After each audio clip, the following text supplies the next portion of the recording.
Jejak sejarah Front Pembela Islam. Bismillahirrahmanirrahim. Assalamualaikum warahmatullahi wabarakatuh. Saya Saiful Zaman. Terima kasih sudah nonton video ini. Bagi yang belum subscribe, yuk sama-sama diklik tombol subscribe dan jangan lupa nyalain loncengnya. Gratis. Dengan subscribe berarti sudah mensupport channel ini buat terus upload video terbaru. Front Pembela Islam bukanlah organisasi kemarin sore. FPI sudah berkiprah selama 21 tahun di Indonesia ini.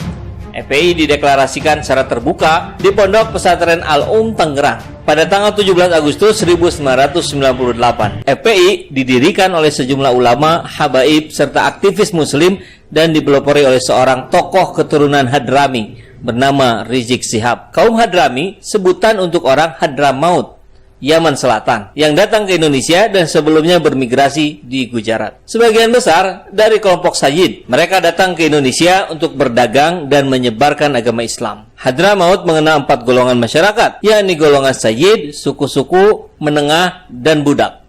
Golongan Sayyid adalah keturunan Al-Husain, cucu Nabi Muhammad SAW.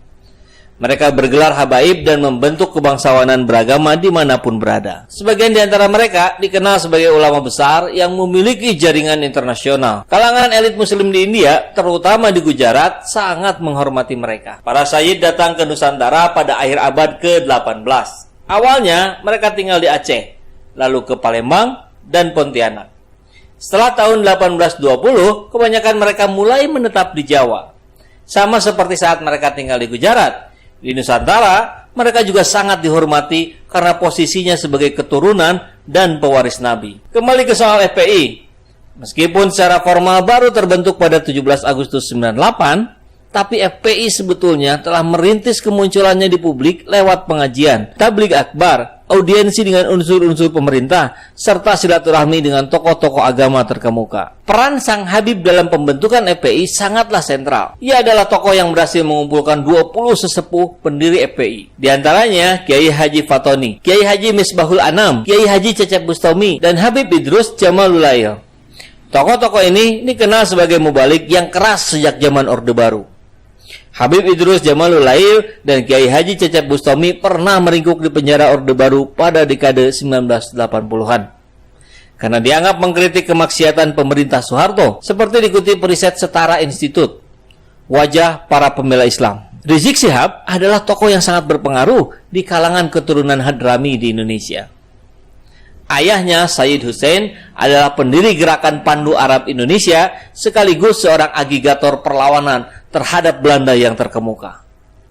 Ia sendiri awalnya dikenal sebagai seorang intelektual Islam yang sempat mengenyam pendidikan di Lipia, Lembaga Ilmu Pengetahuan Islam dan Bahasa Arab. Ia kemudian melanjutkan pendidikan di jurusan Dirosa Islamiyah Fakultas Tarbiyah King Saud University, Arab Saudi.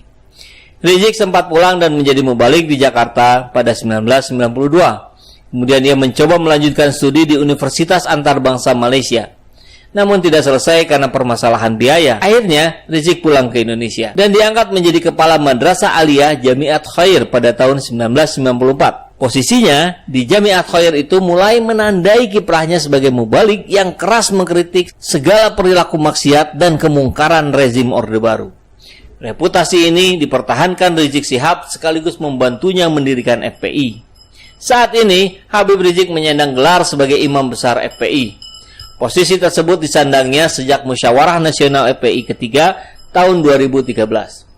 Sementara itu, pimpinan FPI sekarang dijabat oleh Kiai Haji Ahmad Sobri Lubis. FPI adalah salah satu organisasi muslim yang hadir dengan memanfaatkan ruang gerak politik yang lebih luas setelah keruntuhan rezim Orde Baru. Secara umum, setelah reformasi 1998, Indonesia diwarnai maraknya perkembangan berbagai partai, lembaga swadaya masyarakat, organisasi massa, dan lain sebagainya.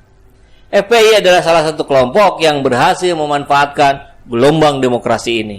Dalam dokumen Risalah Historis dan Garis Perjuangan FPI, disebutkan tujuan awal pembentukan FPI adalah sebagai berikut. 1. Adanya penderitaan panjang yang dialami umat Islam Indonesia akibat adanya pelanggaran HAM yang dilakukan oleh oknum penguasa. 2. Adanya kewajiban bagi setiap muslim untuk menjaga dan mempertahankan harkat dan martabat Islam serta umat Islam.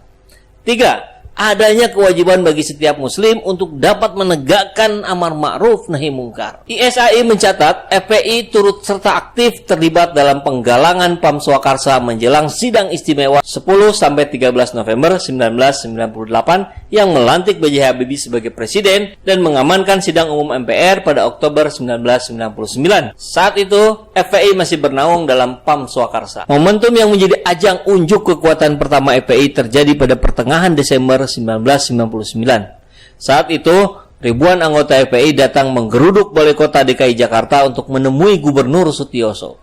Tuntutan mereka tegas, Sutioso harus menutup semua tempat maksiat seperti klub malam, panti pijat, bar, dan diskotik selama bulan puasa. Peristiwa penggerudukan FPI itu sukses membuat Sutioso meninjau ulang kebijakan jam operasi tempat-tempat maksiat tersebut. Dalam aksi ini, kelompok pimpinan Rizik telah resmi memanggul nama FPI. Lengkap dengan atribut jubah putih, menggunakan ikat kepala dan sorban putih, dan berselempang kain hijau.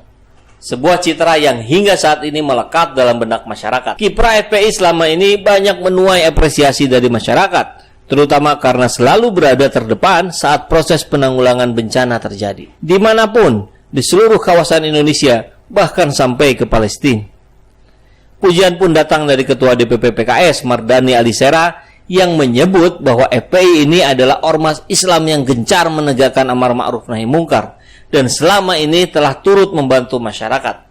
Contoh nyatanya, kesigapan FPI menolong masyarakat terdampak bencana di Aceh dan Pandeglang. Karena itu, dia menduga Presiden Joko Widodo mendapatkan informasi yang kurang lengkap mengenai FPI saat menyebut bahwa FPI bisa saja dilarang jika tidak sejalan dengan ideologi bangsa. FPI tetap akan eksis dan membantu masyarakat. FPI sejak awal berdirinya memang menolak dan tidak pernah menerima dana hibah dari pemerintah. Pengurus DPP FPI Kiai Haji Slamet Ma'arif juga bicara mengenai Islamofobia. Menurut Slamet, FPI selama ini sudah tunduk pada aturan yang berlaku dan kerap membantu pemerintah dalam kegiatan-kegiatan kemanusiaan. Ketakutan yang berlebihan dan menunjukkan Islamofobia itu, kita dari awal berdiri selalu mengikuti dan patuh pada aturan hukum di Indonesia.